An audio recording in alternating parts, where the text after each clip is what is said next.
Dövlət Su Ehtiyatları Agentliyinin tabeliyində olan Ağstafa Su Meliorasiya Sistemlərinin İstismarı İdarəsi Ağstafa rayonunda əkin sahələrini suvarma suyu ilə təmin etmək üçün 5 suvarma mənbəyindən istifadə edir. Bunlar əsasən Ağstafa çay su anbarı, Ağgöl su mənbəyi, Həsənsu çayı, subartezian quyuları, Qarasu və qaynamalardır. 2025-ci ilin əvvəlindən suvarma mənbələrindən 44 milyon kubmetr su götürülərək su ayrıcılarından birlikdə 33 milyon kubmetr su verilir. İdarənin balansında 825 km uzunluğunda suvarma kanalları mövcuddur ki, bunun 204 kilometri beton kanallar, 8 kilometri qapalı boru şəbəkəsi, 1 kilometri nov kanal və 612 kilometri torpaq məcralı kanallardır. Su itkisinin qarşısını almaq məqsədi ilə torpaq kanalların beton üzlüklə əvəz olunması işləri hər il davam etdirilir. Bundan başqa, Ermənistanla sərhəddə yerləşən Tatlı, Yaradullu kəndlərində suvarmada və məişətdə istifadə etmək üçün Həsənsu məcrasında yeraltı suların toplanaraq nasoslar vasitəsilə qaldırılması üçün təmir tikinti quraşdırılma işləri yekunlaşmaq üzrədir. Hazırda 7,9 km uzunluğunda Tatlı arxının beton üzlüyə alınması işləri yekunlaşıb və əhalinin əkin sahələrinin suvarma suyu ilə təminatı həll edilib.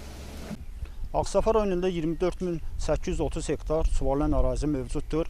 Bu il ərzində 7.020 hektar taxıl bitkisi əkilmiş və 2 dəfə suvarılmışdır.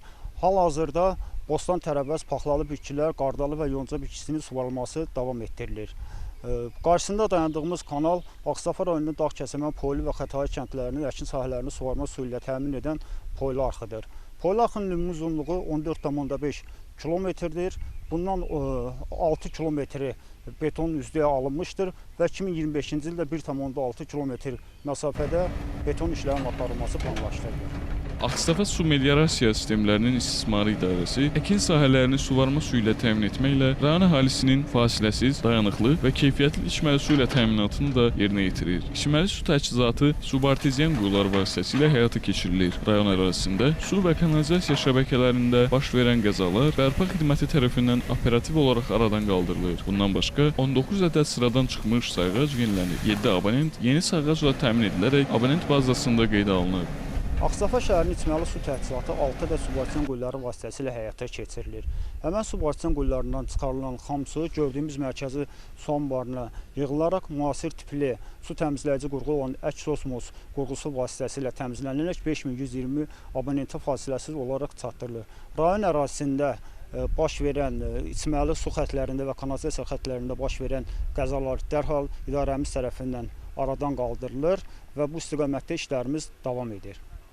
Qeyd edək ki, Ağstafa Su Meliorasiya Sistemlərinin İstismarı İdarəsinin balansında 2200 hektar ərazidə suvarmanı yaxşılaşdırmaq məqsədi ilə 4 ədəd nasos stansiyası var. 4 aqreqatlı Muğanlı nasos stansiyası, 1 aqreqatlı Həsənsu nasos stansiyası, 1 aqreqatlı Köçəsər nasos stansiyası və 1 aqreqatlı Qıraq-Kəsəmən nasos stansiyası. İlin əvvəlindən su itkisinin qarşısını almaq məqsədi ilə arx və kanallarda mexanizmlərlə 160 km hissəsində 144 min kubmetr lildən təmizlənmə işləri aparılıb. İlin əvvəlindən 18 ədəd hidrotexniki qurğu, 1 ədəd mülki və istehsalat binasında və Latok kanalda cari təmir işləri aparılıb. 1 ədəd nasos stansiyasında mexaniki avadanlıqların cari təmir işləri yekunlaşıb.